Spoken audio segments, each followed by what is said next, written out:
In this video, I'm going to show you how to make measurements on Matterport. So this is the link that you get from me, and I'm just going to show you what it looks like from the beginning. So here are the tools that we are going to use. You can close the preview of the the guided tour. If you click the play button, it will actually show you each room one by one. I set that up already. This one is the dollhouse view, and it shows the house, and you can look around and spin it around. It's a fun thing.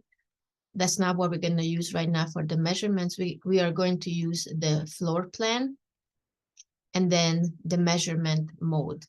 You click on the measurement mode, and it will give you instructions on how to actually make a measurement. So you click the plus sign, and then we are going to start measuring this room here.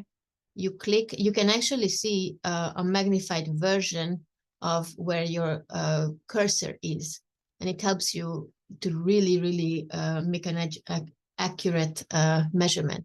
So you click on it, you release the click, and then you drag. And then when you're on the other side, you click again. And then you click the check mark. So it gives you one measurement.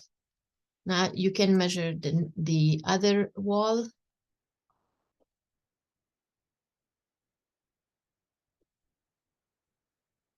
And that's all you have to do. And just so you know, in case any of you get a question, you can also, it also works in the dollhouse view. And I'm going to go in the kitchen because sometimes people have a question about the size of the kitchen. Let me just put us somewhere where we can see the fridge. And we are going to measure the width of the fridge.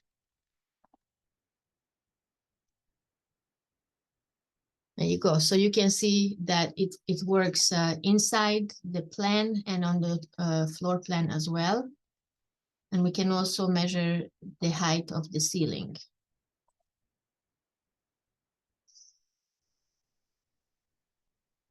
So I hope this video helped. Thanks for watching.